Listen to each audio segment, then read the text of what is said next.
Hello વિદ્યાર્થી મિત્રો, ભરતભાઈ વ્યાસના જય શ્રી કૃષ્ણ, જય માતાજી. આપણે ઇતિહાસનો ચેપ્ટર 2 એ પૂરો કર્યો. આજે ચેપ્ટર 9 વન અને વન્યજીવ એ ટોપિક એ લેસન નંબર 9 આપણે શરૂ કરવા જઈ રહ્યા છીએ. તો જ્યારે વન અને વન્યજીવ એ તમે જે 9મા ધોરણમાં અભ્યાસ કર્યો એ જ ટોપિક મોટા ભાગના છે, એને આપણે બરાબર જોઈએ. તો એમાં સૌથી પહેલાં જંગલ કોને કહેવાય? જંગલનો અર્થ, જંગલ એટલે શું? તો જંગલની વ્યાખ્યા એમ કહે છે, વૃક્ષો, ઝાડી ઝાખરા અને ઘાસના સમૂહને જંગલ કહે છે. વૃક્ષો, ઝાડી ઝાખરા અને ઘાસનો સમૂહ એમ બતાવે છે કે વૃક્ષોનો સમૂહ પણ જંગલ કહેવાય, ઘાસનો સમૂહ પણ જંગલ કહેવાય, અને ઝાડી ઝાખરા હોય, કાંટાળી વનસ્પતિ હોય એ પણ જંગલ કહેવાય. પછી ટોપિક છે આપણી પાસે કુદરતી વનસ્પતિ. કુદરતી વનસ્પતિ કોને કહેવાય? તો માનવીની સહાયતા વિના કુદરતી રીતે ઉછેર થતો હોય તેવી વનસ્પતિ કુદરતી વનસ્પતિ કહેવાય. માનવીની સહાયતા વિના જંગલની અંદર જે વૃક્ષ ઉછરે છે એને કોઈ માનવી પાણી પાવા માટે નથી ગયું કે પશુઓથી બચાવવા માટે ચારે બાજુ સંરક્ષણાત્મક પાંજરા કોઈએ ગોઠવેલા નથી. એ વનસ્પતિ કુદરતી અવસ્થામાં નિર્માણ પામે છે અને વિકસે છે. એટલે કે માનવીની સહાયતા વિના જે વનસ્પતિનો કુદરતી રીતે ઉછેર થતો હોય એ વનસ્પતિ કુદરતી વનસ્પતિ કહેવાય છે. આવી કુદરતી વનસ્પતિનો વિસ્તાર ભારતમાં ક્યાં આવેલો છે? તો કુદરતી વનસ્પતિનો વિસ્તાર એ 3 જગ્યાએ આવેલો છે, માત્ર 3 સ્થળે. એક તો હિમાલય, બીજું બંગાળનું સુંદરવન અને ત્રીજું રાજસ્થાનનું થરનું રણ. હિમાલયના ક્ષેત્રમાં કુદરતી વનસ્પતિઓ છે, સુંદરવનમાં છે અને થરના રણની અંદર છે. આટલું જોયા પછી આપણે જંગલના પ્રકારો તપાસીએ. તો જંગલના પ્રકારો 2 રીતે. એક તો વહીવટી હેતુસર જંગલના પ્રકારો, માલિકી અને વ્યવસ્થાપનની દ્રષ્ટિએ જંગલના પ્રકારો. વહીવટી હેતુસર જંગલના પ્રકારો તપાસીએ. વહીવટી હેતુસર જંગલના પ્રકારો 3 પડે છે: અનામત જંગલ, સુરક્ષિત જંગલ અને અવર્ગીકૃત જંગલ. એમાં અનામત જંગલ, વહીવટી હેતુસર જંગલના પ્રકારો, એમાં ટોપિક છે અનામત જંગલ. અનામત જંગલ કોને કહેવાય? તો અનામત જંગલ જે જંગલો ઇમારતી લાકડું અને જંગલની પેદાશો મેળવવા માટે સુરક્ષિત રખાય તેને અનામત જંગલ કહે છે. વ્યાખ્યા એકદમ સહેલી છે. અનામત ઇમારતી લાકડું અને જંગલની પેદાશો જેમ કે શાક, સાલ, સીસમ, આ બધું ઇમારતી લાકડું કહેવાય. અને જંગલની પેદાશો જેવી કે લાખ, રાળ, ગુંદર, મધ, નેતર, ટર્પેન્ટાઇન, આવી જંગલની પેદાશો મેળવવા માટે જે અનામત સુરક્ષિત રાખવામાં આવે એ અનામત જંગલ છે. આવા જંગલોમાં વૃક્ષો કાપવા, પશુ ચરાવવા, હરવા ફરવા એના ઉપર પ્રતિબંધ હોય છે. અનામત જંગલમાં વૃક્ષ કાપવા, પશુ ચરાવવા, હરવા ફરવા ઉપર પ્રતિબંધ. શા માટે? કે આપણે એમાં ઇમારતી લાકડું અને જંગલની પેદાશો મેળવવાની છે. આવા જંગલો કુલ જંગલમાં 54.4% ભાગમાં અનામત જંગલો આવેલા છે. અનામત જંગલો કેટલા ટકા ભાગમાં? કુલ જંગલો છે એના 54.4% 4% ભાગમાં અનામત જંગલો છે. વહીવટી હેતુસર પહેલો પ્રકાર જોયો અનામત જંગલ. હવે આપણે બીજો પ્રકાર જોવાનો છે સુરક્ષિત જંગલ. સુરક્ષિત જંગલ કોને કહેવાય? સુરક્ષિત જંગલ આપણે તપાસીએ તો સુરક્ષિત જંગલ કોને કહેવાય? નિયમ સાથે ખેતી કરવાની, પશુ ચરાવવાની કે હરવા ફરવાની છૂટ હોય. અનામત જંગલમાં સંપૂર્ણ પ્રતિબંધ, પ્રવેશ નિષેધ. જ્યારે બીજો પ્રકાર સુરક્ષિત જંગલ એવા છે કે એમાં અંશતઃ નિયમ, થોડા નિયમ સાથે ખેતી કરવાની છૂટ હોય, પશુ ચરાવવાની છૂટ હોય, હરવા ફરવાની છૂટ હોય, એને સુરક્ષિત જંગલ કહેવાય. કુલ જંગલમાં એનું પ્રમાણ 29.2% છે. જેમ કે ખુલ્લી જીપ સાથે જંગલના વિસ્તારમાં જવું નહીં, સાંજના 5 વાગ્યા પછી જંગલના વિસ્તારમાં જવું નહીં, આવા નિયમ હોય. એવા નિયમ સાથે હરવા ફરવાની, માનવીય પ્રવૃત્તિઓની થોડી છૂટછાટ હોય, એ સુરક્ષિત જંગલ છે. જ્યારે અવર્ગીકૃત જંગલ કોને કહેવાય? તો અવર્ગીકૃત જંગલ જે દુર્ગમ છે, ગીચ છે, જેને વર્ગીકૃત કરવામાં આવ્યા નથી, તેને અવર્ગીકૃત જંગલ કહે છે. દુર્ગમ છે, જ્યાં પહોંચવું મુશ્કેલ છે, ગાઢ અને ગીચ જંગલો છે, અંદર રસ્તા નથી, 300 મીટર ઊંચા વૃક્ષો હોય, બાજુમાં વૃક્ષ હોય, એક વૃક્ષની અંદર 4 થી 5 વૃક્ષની ડાળીઓથી ગૂંથાઈ ગયેલું હોય, એવા જંગલ જે વર્ગીકૃત નથી, ત્યાં પહોંચવું મુશ્કેલ છે.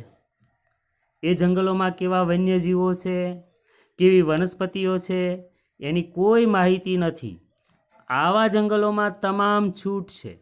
ખેતી કરવાની છૂટ, પશુ ચરાવવાની છૂટ, હરવા ફરવાની છૂટ, પણ કોઈ જતું નથી. કેમ? તો કે એ અવર્ગીકૃત છે, એમાં સંશોધનો થયા નથી. તો આવા જંગલો આપણે ત્યાં અંદમાન નિકોબાર ટાપુ ઉપર, લક્ષદ્વીપ ઉપર એવા જંગલો છે. 16.4% ભાગમાં અવર્ગીકૃત જંગલ છે. બરાબર. અનામત જંગલ તો એમાં સંપૂર્ણ પ્રતિબંધ, માનવીય પ્રવૃત્તિ નિષેધ. સુરક્ષિત જંગલ તો નિયમ સાથે છૂટછાટ. જ્યારે અવર્ગીકૃત જંગલ સંપૂર્ણ છૂટછાટ, કોઈ નિયમ નહીં. આ રીતે વહીવટી હેતુસર જંગલના પ્રકારો જોયા. હવે આપણે માલિકીના આધારે જંગલના પ્રકારો તપાસીએ.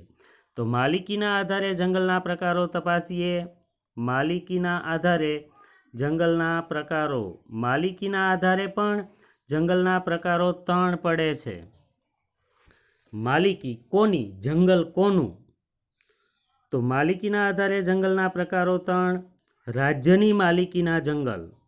રાજ્યની માલિકીના જંગલ કોને કહેવાય?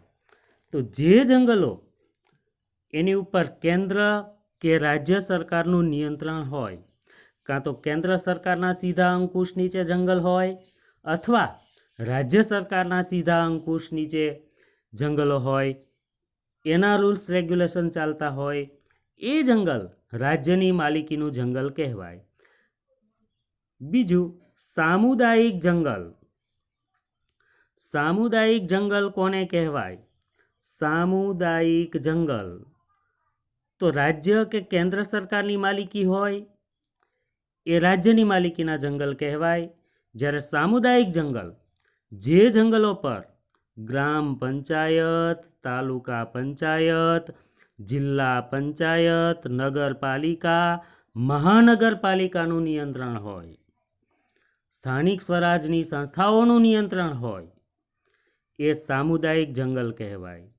જે જંગલ ઉપર ગ્રામ પંચાયતનું નિયંત્રણ હોય, તાલુકા પંચાયત, જિલ્લા પંચાયત, નગરપાલિકા, મહાનગરપાલિકાનું નિયંત્રણ હોય, એને સામુદાયિક જંગલ કહેવાય. ત્રીજો પ્રકાર માલિકીના આધારે ખાનગી જંગલ.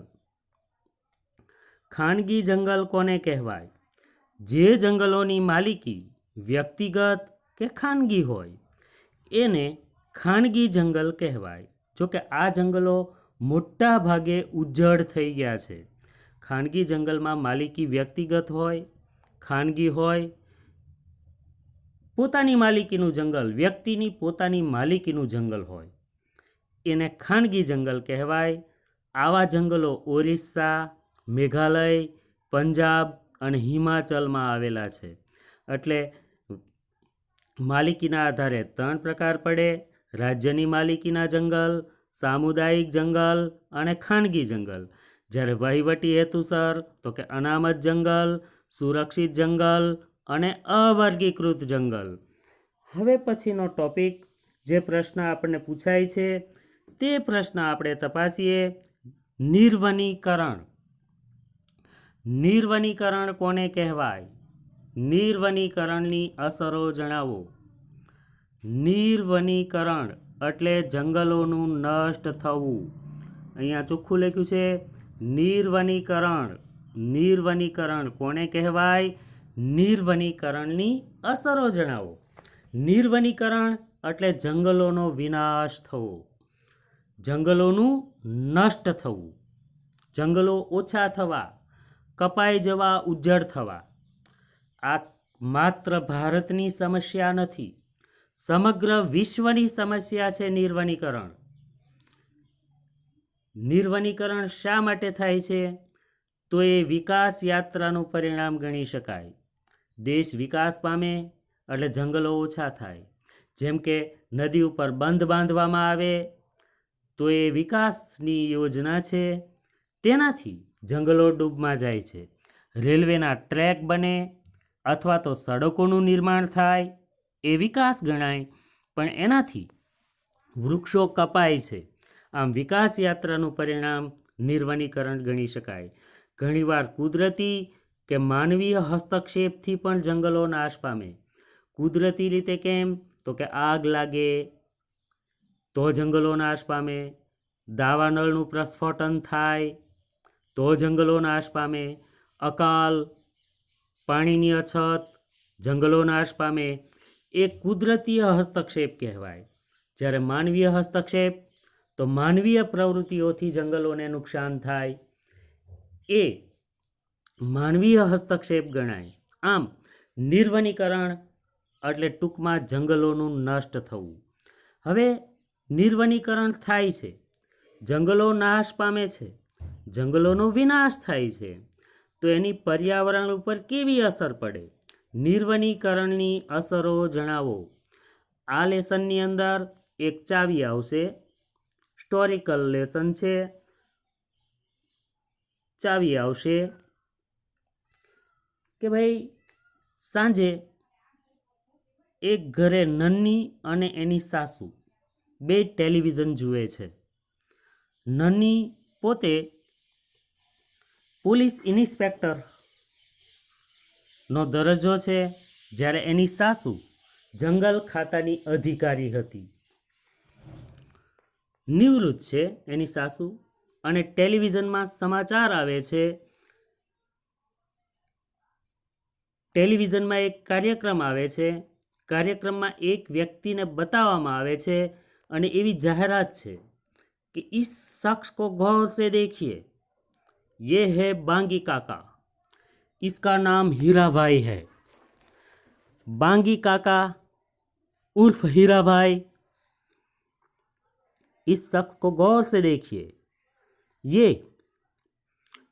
जंगल में रहता है, जंगल के वृक्ष की कटाई करता है, वन्य जीवों की हत्या करता है, पर आज तक इस शख्स कोई पुलिस के हाथ में या जंगल के अधिकारियों के हाथ में नहीं आया. ये कौन है, किस तरह कटाई करता है और जंगल में कहाँ पनाह मिलती है, इसके लिए देखते रहिए क्राइम पेट्रोल. આવી એક જાહેરાત આવે છે અને એ શખ્સને જોઈ નન્નીની સાસુથી રહેવાતું નથી. એ કહે છે કે એ જંગલ ખાતાની નિવૃત્ત અધિકારી છે, 60 વર્ષની ઉપરની વય છે. એ કહે છે કે આવા વ્યક્તિઓ આ પાપ ગણાય પ્રકૃતિ ઉપર, પ્રકૃતિનું પાપ છે અને આ પાપ આને દૂર થવું જોઈએ. આ વજન પાપ હવે દૂર થવું જોઈએ. તો નન્ની એમ કહે છે કે એ હીરાભા કોઈના હાથમાં આવતો નથી, પકડાતો નથી, જંગલમાંથી જ એને પનાહ મળે છે. એકવાર અમે એને પકડવાની કોશિશ કરી, મેં ફાયરિંગ કરેલું ત્યારે ગોળી એને પગમાં વાગેલી, એટલે એ બાંગો ચાલે છે, એનું નામ બાંગી કાકો છે. તો એ બેઉ કહે છે આ વજન પાપ હવે, આ પાપ દૂર થવું જોઈએ. ચાવી મળી ગઈ, જંગલોના વિનાશની ચાવી. આ વજન પાપ હવે, જંગલોનો જે વિનાશ થાય છે એ વિનાશની કેવી અસર થાય છે એ અસરનો ટોપિક આ વજન પાપ હવે. તો વિનાશ, નષ્ટ, નિર્વનીકરણની અસરો. પહેલી અસર આ ઉપરથી, આશ્રય સ્થાન વિનાના વન્યજીવો થયા. જંગલો કપાય એટલે પહેલી અસર થાય છે વન્યજીવો ઉપર, એના રહેઠાણો છીનવાઈ જાય છે, વન્યજીવો આશ્રય સ્થાન વિનાના થઈ જાય છે, કુદરતી ચેન તૂટે છે. બીજું, વરસાદનું પ્રમાણ ઘટ્યું. જંગલો નિર્વનીકરણ થવાથી જંગલોના વિનાશની બીજી અસર, વરસાદનું પ્રમાણ ઘટ્યું, દુષ્કાળમાં વધારો થયો. પછીની અસર તો કે જંગલ વિસ્તાર ઘટ્યો. સ્વાભાવિક છે, જંગલ કપાય એટલે જંગલોનો વિસ્તાર ઘટે. જંગલ વિસ્તાર ઘટ્યો, વન્યજીવો વસ્તીમાં આવવા લાગ્યા. જંગલોનો વિસ્તાર ઘટે એટલે સ્વાભાવિક છે, એમાં રહેનારા જે વન્યજીવો હોય એને ઘાસ અથવા તો શિકાર એ મળે નહીં, પાણી મળે નહીં, એટલે ખોરાકની શોધમાં વન્યજીવો વસ્તીમાં આવવા લાગે અને પાલતુ પ્રાણીના મારણ કરવા લાગ્યા. આ વન્યજીવોના વિનાશની મોટી અસર પડી છે. આજે વસ્તીની અંદર હિંસક પ્રાણીઓ આવવા લાગ્યા છે અને પાલતુ પ્રાણીઓની હત્યા કરવા લાગ્યા છે. પછી આ વજન નદીઓમાં ભારે પૂર. નદીઓમાં ભારે પૂર આવ્યા, નદી કિનારાની માટી ધોવાઈ ગઈ, ખેતીની ફળદ્રુપતા ઘટી, ઊંડી ઊંડી ખીણો બની ગઈ અને ખરાબાની ભૂમિ બની જાય છે. આમ જંગલોના વિનાશની ચોથી અસર, નદીઓમાં ભારે પૂર. આ વજન પ્રાકૃતિક સૌંદર્ય ઘટ્યું. જંગલો નાશ પામ્યા એટલે પ્રાકૃતિક સૌંદર્ય ઘટ્યું, પ્રકૃતિનું જે સૌંદર્ય હતું એ નષ્ટ થયું. પછીની અસર, આ વજન પાપ, પ્રદૂષણનું પ્રમાણ વધ્યું. પ્રદૂષણ વધ્યું અને વાતાવરણમાં કાર્બન ડાયોક્સાઇડની માત્રા વધી. જંગલો નાશ પામે એટલે કાર્બોમોનો એટલે કાર્બન ડાયોક્સાઇડ અને કાર્બન મોનોક્સાઇડની માત્રા વધી. આ વજન પાપ હવે. હરિતગૃહ અસર એટલે ગ્રીન હાઉસ ઇફેક્ટ થઈ અને વૈશ્વિક તાપ વૃદ્ધિ એટલે વિશ્વના તાપમાનનો પારો સતત દર વર્ષે ઉનાળામાં વધે છે. 50 ડિગ્રી સુધી તાપમાન પહોંચી જાય છે. એ જંગલોના વિનાશની અસર. આમ જંગલોના વિનાશની અસર તપાસીએ તો આ વજન પાપ હવે. આશ્રય સ્થાન વિનાના વન્યજીવો થયા, વરસાદનું પ્રમાણ ઘટ્યું, દુષ્કાળ પડવા લાગ્યા, જંગલ વિસ્તાર ઘટ્યો, વન્યજીવો વસ્તીમાં આવવા લાગ્યા અને પાલતુ પ્રાણીના મારણ કરવા લાગ્યા. પછીની અસર, નદીઓમાં ભારે પૂર આવવાથી નદીની માટી ધોવાઈ જતા ખેતીની ફળદ્રુપતા ઘટી, પ્રાકૃતિક સૌંદર્ય ઘટ્યું, પ્રદૂષણનું પ્રમાણ વધ્યું, કાર્બન ડાયોક્સાઇડની માત્રા વધી, હરિતગૃહ અસર એટલે કે ગ્રીન હાઉસ ઇફેક્ટ થઈ, વૈશ્વિક તાપ વૃદ્ધિમાં વધારો થયો. એટલે સુધી રાખીએ. ધન્યવાદ વિદ્યાર્થી મિત્રો. Good, fine.